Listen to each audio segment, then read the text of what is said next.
자, 오늘 말씀의 제목을 다 같이 한번 말해봅시다. 술 맡은 관원장과 떡 굽는 관원장의 최후. 자, 지난 시간에는 창세기 30장을 알아봤습니다. 30장은 요셉이 보디발의 집에 팔려가서 그래도 주님의 은혜로 가정 총무가 되어서 살아가다가 그 보디발의 집에 보디발의 아내에게 누명을 뒤집어 쓰고 그 감옥에 들어가는, 그래 보디발의 집에 국가의 감옥이 있었어요. 그 감옥은 정치범 수용소입니다. 오늘 거기에 요셉이 갇혔는데, 갇혀 있을 그때에 국가의 주요 간직을 맡고 있는, 지금으로 이야기하면 보건복지부 장관입니다. 당시에 술 맡은 관원장과 떡 굽는 관원장이 들어왔어요. 당시는 독살이 심했기 때문에 정말 왕이 신뢰하는 사람이 아니면 이 술 맡은 관원장, 떡 굽는 관원장이 될 수가 없어요. 자기 목숨이 달린 사람이니까. 이 두 사람이 감옥소에 들어왔다. 그래서 오늘 창세기 40장 2절 3절을 한번 읽어봅시다. 다 같이 시작. 바로가 그 두 관원장 곧 술 맡은 관원장과 떡 굽는 관원장에게 노하여 3절 그들을 친위대장의 집안에 있는 옥에 가두니 곧 요셉이 갇힌 곳이라. 아마 이 음식에 관련된 것 같아요. 술과 이 떡을 잘못 이렇게 차려놓은 것 같아요. 잘못했기 때문에 거기에 대한 책임을 지고 이 두 사람이 감옥에 갇혔다. 자, 여기에 이런 이야기가 왜 성경에 기록되어 있나요? 이런 이야기는 복음의 이야기인 줄 믿으시기 바랍니다. 그래서 예수님이 누가복음 24장 44절에서 이 모세의 글과 시편과 선지자의 글은 다 나에 대한 글이라고 그랬거든요. 이게 그래 창세기는 모세의 글 아닙니까? 이 예수님의 이야기예요.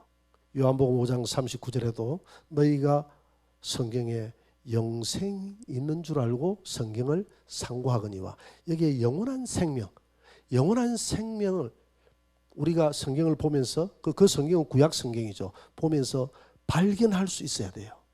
영원한 생명은 예수 그리스도 안에만 있는 줄 믿습니다. 그래서 이 성경 말씀에 예수 그리스도의 복음이 들어있다 이 말입니다. 그 복음적인 관점에서 우리가 해석하는 것을 구속사라고 하는데, 이 성경을 구속사로 해석하지 않으면 이런 성경이 해석이 안 돼요. 그래서 구약에는 이런 구속사, 즉 예수님의 복음을 숨겨놨고, 이 복음을 발견하는 자들은 누구든지 구원을 받았다. 그래서 마태복음 13장에 보니까 복음을 발견한 자, 예수를 발견한 자는 우연히 남의 밭을 갈다가 밭에 보화가 숨겨 있는 것을 보고 자기의 전 재산을 팔아서 밭을 사는 사람과 같다. 밥 한 사람은 와 횡재했다 생각했지만 그 밭을 산 사람만이 비싸게 주고 산 이유를 아는 줄 믿습니다. 우리가 이 자리에 앉아 있는 사람만이 예수가 소중하다는 것을 깨닫는 줄 믿습니다. 자, 그러면 오늘 여기에 등장하는 오늘 술 맡은 관원장과 이 떡 굽는 관원장에 대한 이 용어 해석을 용어 해석, 이 용어를 좀 알아볼 필요가 있어요. 첫째, 이들이 어디에 갇혔다고 그랬어요? 감옥에 갇혔다 이래 했는데, 이 감옥은 오늘 저와 여러분들을 의미하는 거예요. 우리가 이 세상의 감옥에 갇혔어요. 이 세상에 무엇 아래 우리가 갇혀 있습니까? 죄 아래 갇혀 있는 거예요. 갈라디아서 3장 22절을 한번 봅니다. 다 같이 시작. 그러나 성경이 모든 것을 죄 아래 가두었으니 이는 예수 그리스도를 믿음으로 말미암는 약속을 믿는 자들에게 주려 함이라. 성경이 모든 것을 죄 아래 가두었다고 그랬어요. 와, 저와 여러분들이 오늘 감옥소에 갇혀 있는 삶을 살았다는 것을 한번 다시 생각해 봐야 돼요. 우리 감옥소가 좀 넓죠, 그죠? 우리의 활동폭이 좀 넓잖아요. 우리가 지금 감옥소에서 왔다 갔다 하는 거예요, 지금. 감옥소에서 우리가 오늘 잘 잤니? 하고 이 감방에서 저 감방에 사는 사람들이 오늘 모여가지고 오늘 복도에서 여기서 만나가지고 우리 밥도 먹고 우리가 지금 교독소 생활하는 겁니다. 지금 오늘 제 아래 가둬놨다 그랬잖아요. 우리 성도들은 다 갇혀 있는 거예요. 우리 세상 사람들도 다 갇혀 있는 겁니다.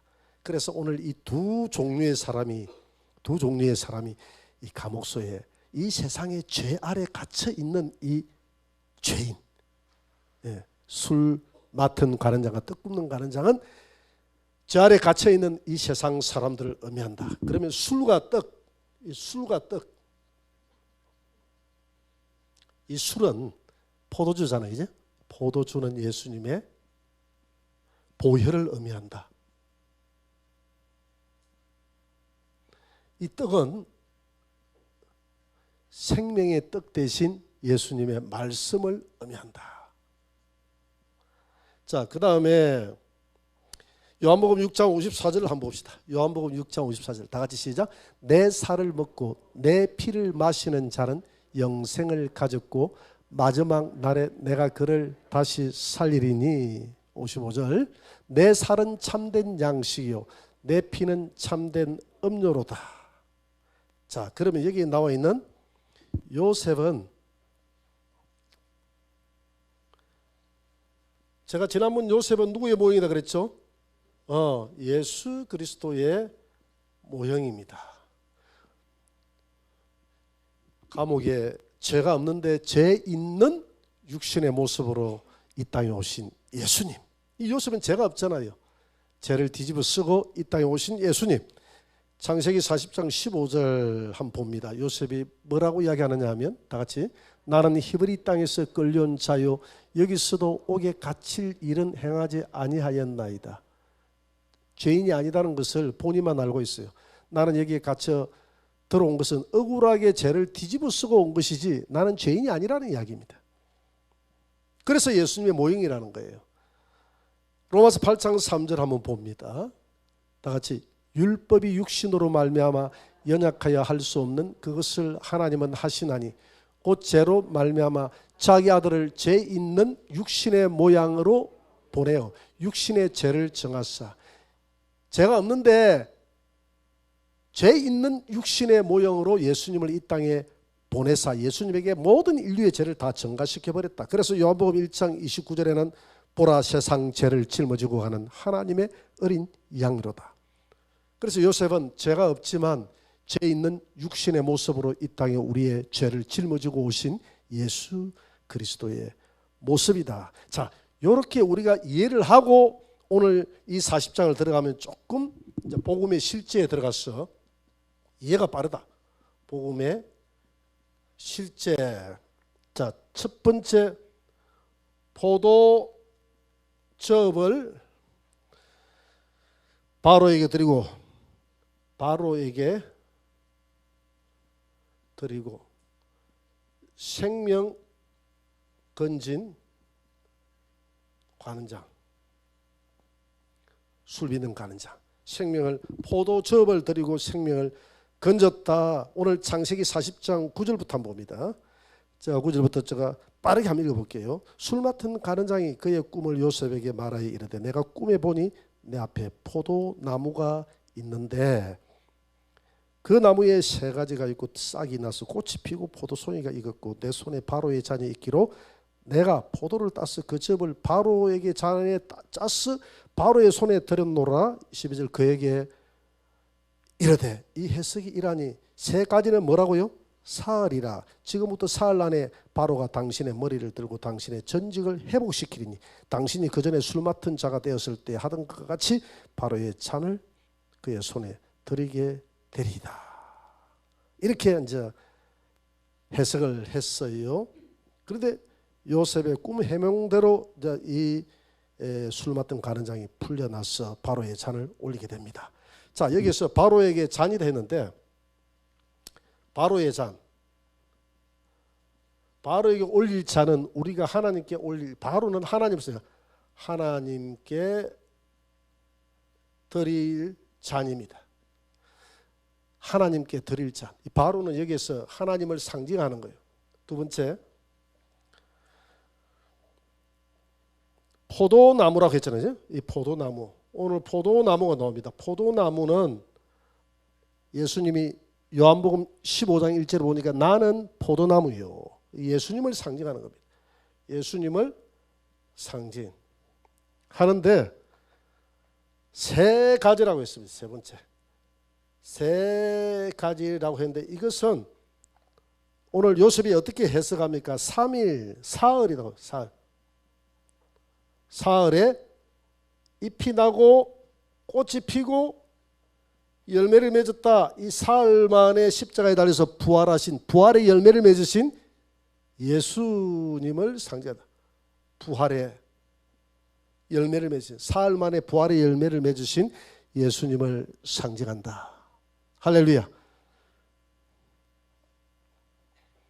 그래서 오늘 창세기 40장 12절을 보니까 그에게 이르되 해석이 이러하니 세 가지는 사흘이라. 사흘이라. 그래서 여기에서 접을 짜가지고 이 열매 맺은 이 예수 그리스도의 포도주에 접을 짜서 바로에게 드렸더니 바로가 너무 기뻐서 그의 생명을 살려주었더라. 우리가 하나님 앞에 가지고 올라가서 하나님 앞에 내가 너를 이 천국에 보내줘야 될 너의 공로가 무엇이냐? 너는 이 땅에서 무엇을 했길래 내가 이 천국에 보내줘야 되지라고 저와 여러분들에게 물어볼 때, 예, 제가 그래도 선교사로서 고생을 했거든요. 내가 이 땅에 있을 때 그래도 제가 3일 금식 기도를 한 몇 번 했습니다. 아, 주님, 내 밥하는 모습 안 봤습니까? 아, 내 전도하는 모습. 그런 공로가 아니라 주여, 제게는 아무 공로가 없지만 오늘 주님의 피만 가지고 왔습니다. 할렐루야. 나는 예수님의 피만 바르고 왔습니다. 내가 하나님 앞에 올려드릴 공로는 우리 예수님이 흘리신 그 피밖에 없습니다. 주님이 나를 흘리신 그 피를 내가 받고 내가 가슴에 품고 그 피를 가져왔사오니 내 공로는 기억하지 마시고 주님, 예수님 나 대신 십자가에서 피 흘리신 그 예수님의 피만 받으시옵소서. 그러면 하나님께서 오케이, 됐다. 하나님이 그 공로를 받으시고, 그래서 요한계시록 7장 14절에 보니까 하나님 보좌 앞으로 가는 흰옷 입은 자들이, 흰옷이라는 것은 죄가 없는 깨끗한 몸으로 보좌 앞에 나가는 자들이 있는데, 저들이 누군가 하고 물었을 때 하늘에 있는 장로가 저들은 예수 그리스도의 보혈에, 어린 양의 보혈에, 피의 그 옷을 씻어서 하나님 앞에 나아가는 그 피의 공로만 가지고 갈 때 하나님이 저와 여러분들을 받으시는 줄 믿으시기 바랍니다.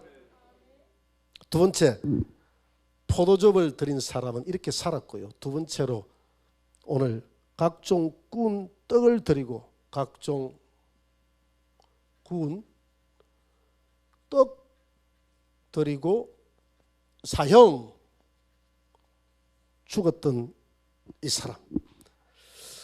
40장 16절 한번 봅니다. 16절부터 잘 나와 있죠. 제가 읽어봅니다. 떡 굽는 가련장이 그 해석이 좋은 것을 보고 요셉에게 이르되 나도 꿈에 보니 흰 떡 세 강주리가 내 머리에 있고 맨 위 강주리에 바로를 위하여 만든 각종 구운 음식이 있는데 새들이 내 머리에 강주리에서 그것을 먹더라. 요셉이 대답하여 이르되 그 해석은 이러하니 새 강주리는 사흘이라. 지금부터 사흘 안에 바로가 당신의 머리를 들고 당신을 나무에 달리니 새들이 당신의 고기를 뜯어 먹으리다 하더이다. 새 강주리, 새 강주리는 사흘이라고 했어. 사흘. 여기에 흰 떡을 얹어서 이 떡 굽는 가련장 머리에 얹었다는 것은 흰 떡은 바로 주님이 부활 후에 우리에게 영원한 생명의 떡을 주신 줄 믿으시기 바랍니다. 생명의 말씀을 주신 줄 믿으시기 바랍니다. 그래서 부활, 사흘 부활 후에 주시는 생명의 떡을 말합니다. 새 강주리. 그리고 흰 떡은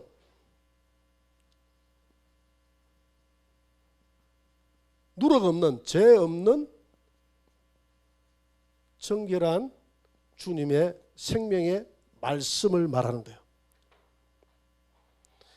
요한복음 6장 35절에 보니까 예수께서 이르시되 나는 생명의 떡이니, 여러분 예수는 누룩이 없는 생명의 흰 떡인 줄 믿으시기 바랍니다.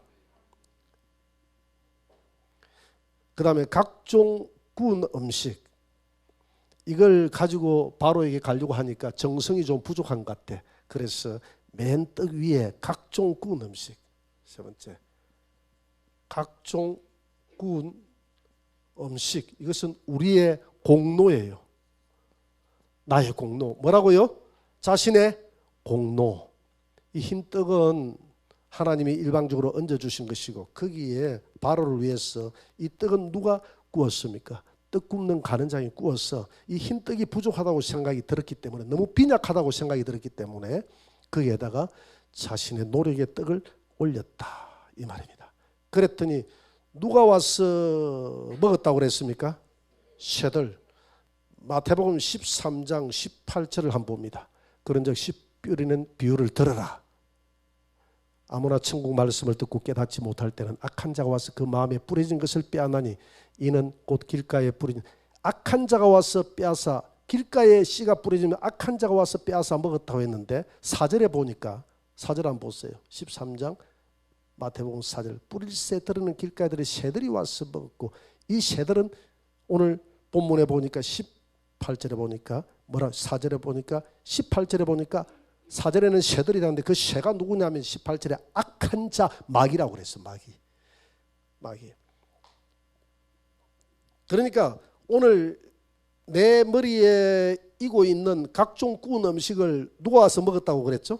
새들이 와서 먹었다 했는데 누가 좋아하느냐면 마귀들이 좋아서 먹었다 이 말입니다. 그래, 내 공로는 하나님이 좋아하는 것이 아니라 마귀가 좋아한다. 오늘 하나님 없이 저 절에 가가지고 많은 그 불교 신자들이 공로를 쌓고 도를 닦고, 그래서 그 도의 공로를 의지해서 천국이나 극락에 가려고 노력하지만 그것은 결국 마귀가 받는 것이지 하나님이 기뻐하지 않는다. 우리 인생은 절대 공로를 하나님 앞에 올려 드릴 수가 없어요.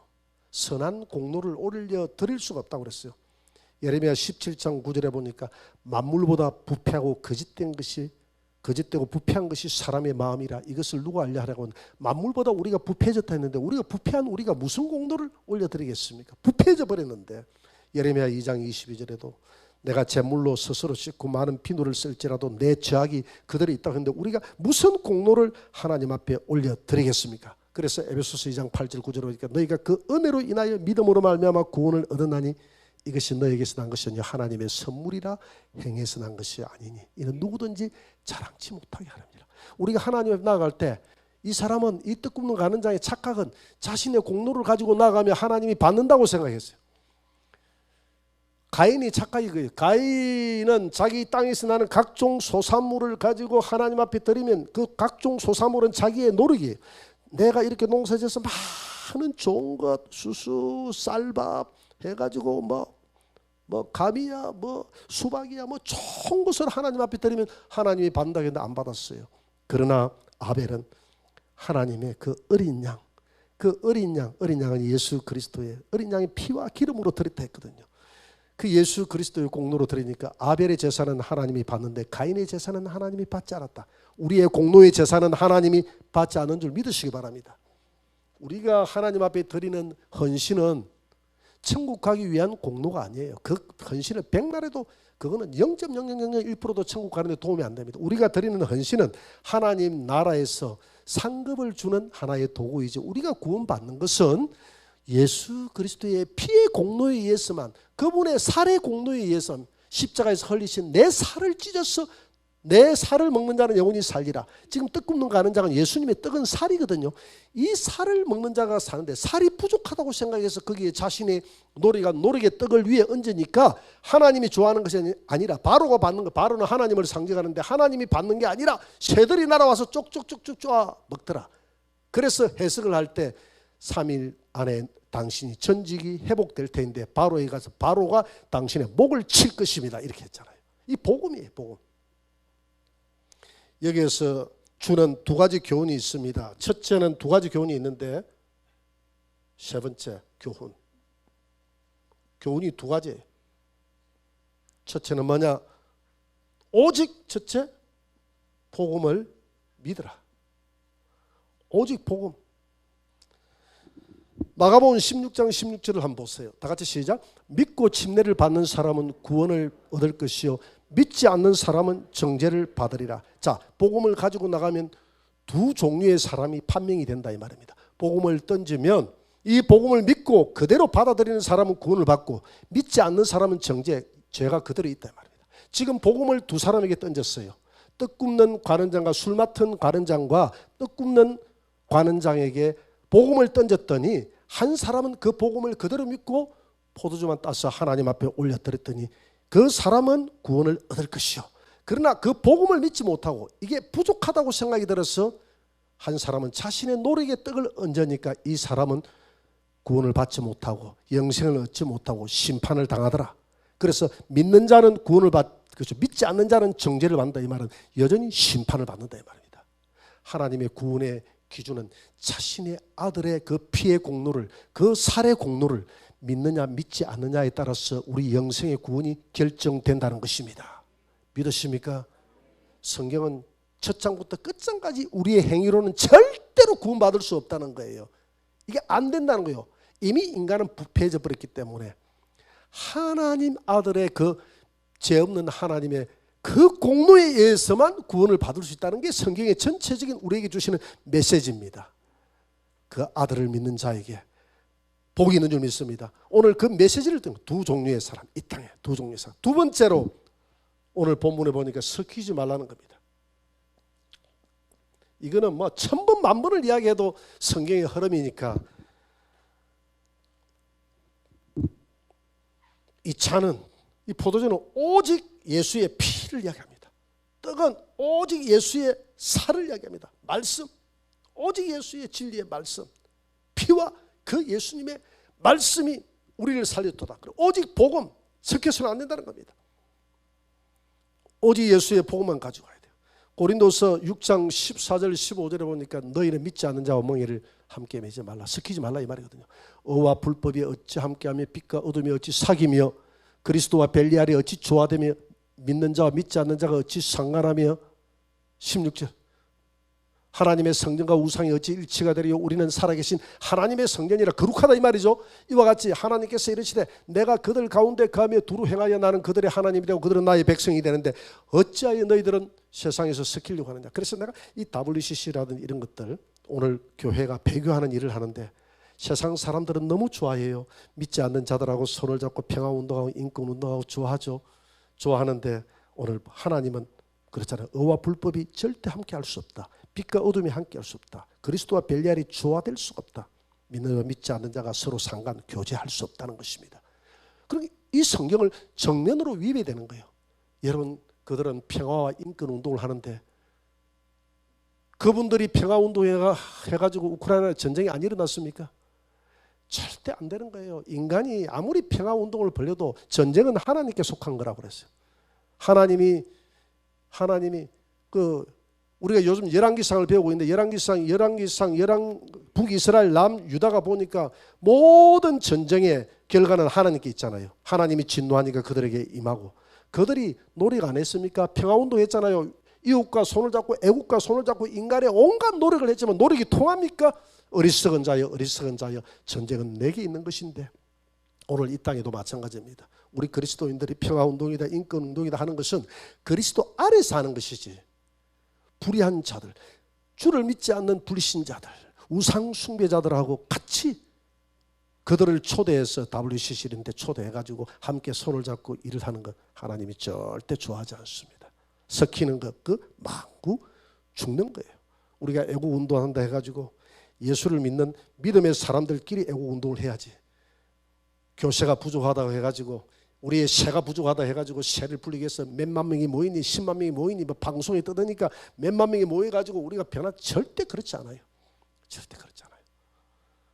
지금 차별금지법이라든지 이런 것들이 통과가 안 된 것이 밖에서 그분들이 애국운동을 했기 때문이 아니라 정말 그리스도 안에서 우리 김영길 목사님으로부터 시작해서 거기에 기름평 교수님으로 시작해서 김지연 약사로부터 시작해서 정말 은밀하게 예수 그리스도의 이름만 붙들고 기도하면서 수많은 곳곳에서 나라와 민족을 위해서 오직 예수 이름만 기도했고 이분들은 오직 예수의 이름으로만 불의한 자와 섞이지 않고 예수의 이름으로만 전부 국회의원들 다 한 사람 한 사람 물밑 작업하면서 다 만났어요.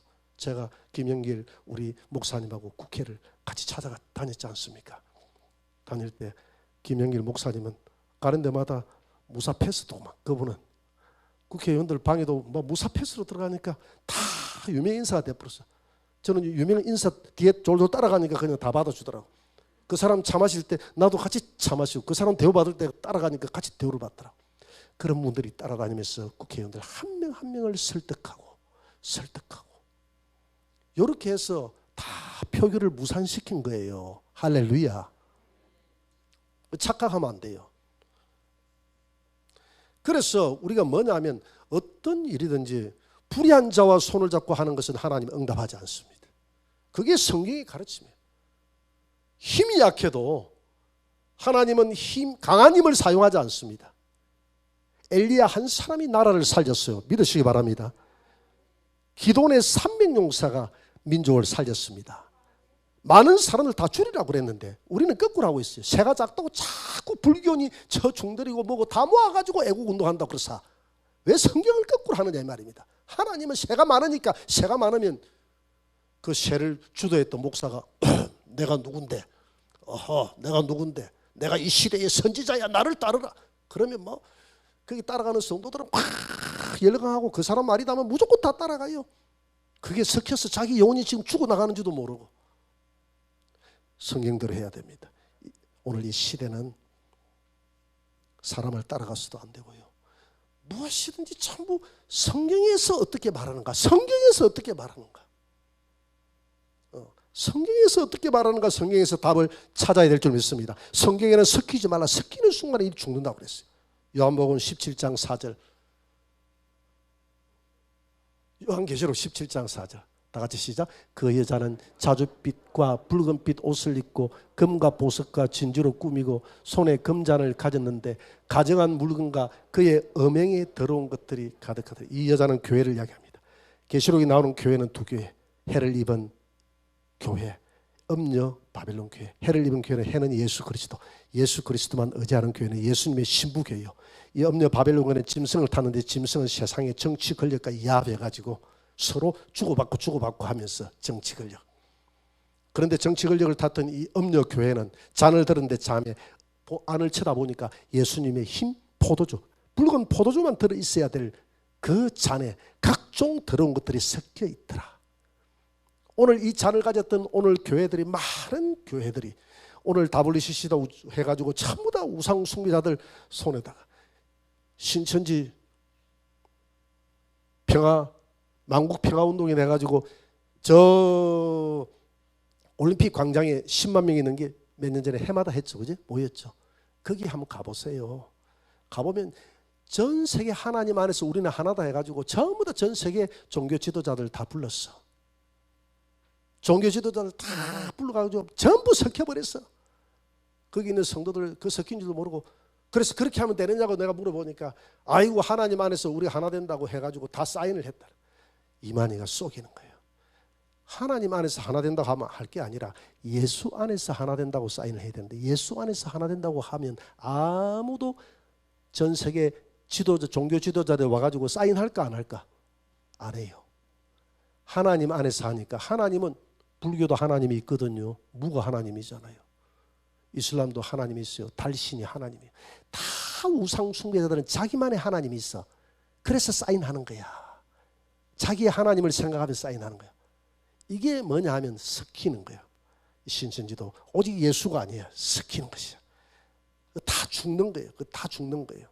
금잔을 가졌는데 예수의 피만 있어야 되는데 이 금잔 속에 섞인 가정한 물건과 음행에 섞여 있는 더러운 것들이 가득 찼어. 이 여자, 이 교회를 말하거든요. 18장 4절에서 뭐라고 이야기합니까? 내 백성아, 하늘로부터 음성이 나는데 거기에서 나와, 그 여자 교회에서 나와, 그의 죄에 참여하지 말고 그가 받을 재앙들을 같이 받지 말라. 5절, 그가 준 그대로 그의 죄는, 5절 봅시다. 하늘에 사무쳤으며 하나님은 그의 불의한 일을 기억.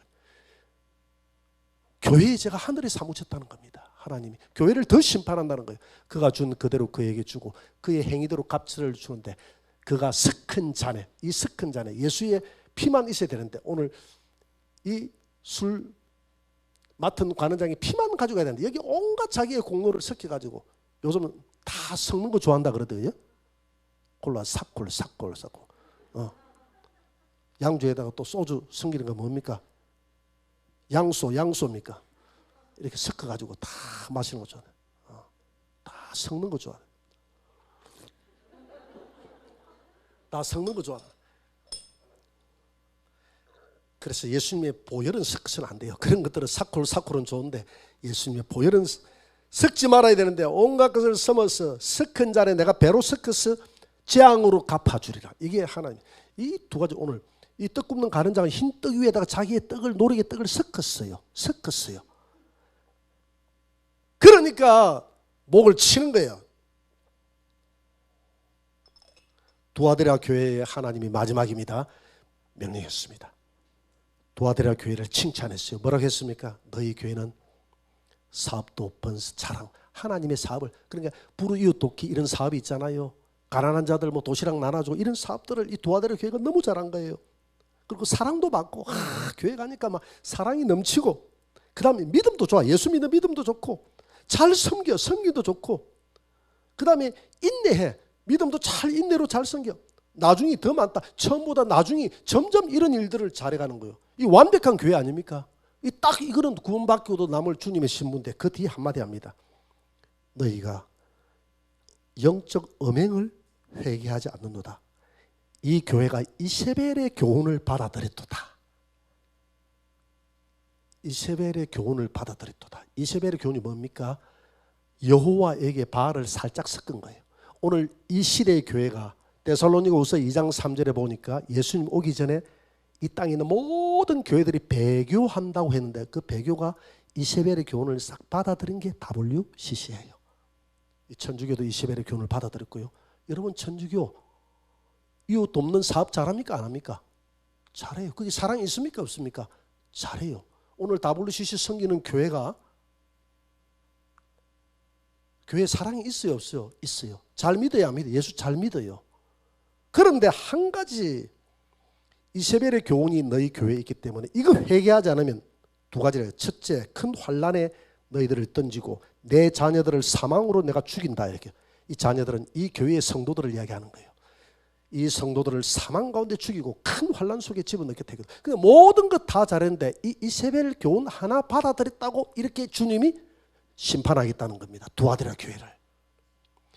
여러분 이 하나님 말씀은 우리가 하나님을 오늘 교회들이 자꾸 잘못 내 머리로 이해를 합니다. 내 머리로 이해를 합니다.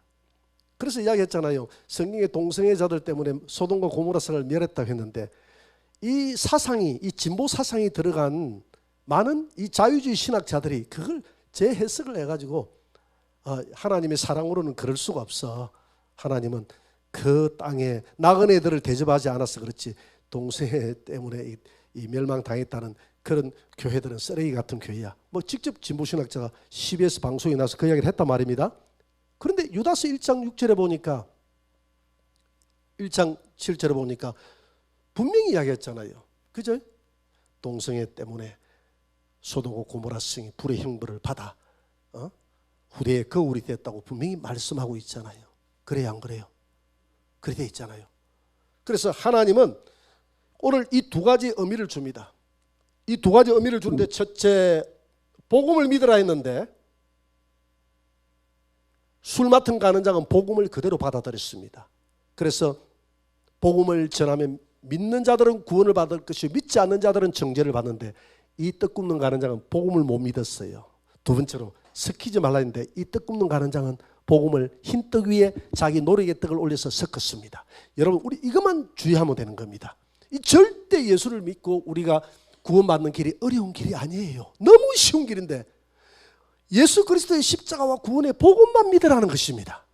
그 외에 어떤 것도 인정하지 말고 내 마음의 잔해 앞으로 내 마음의 잔을 하나님께 드릴 거 아닙니까? 찬해 보니까 내가 오직 예수만 남아 있으라는 것입니다.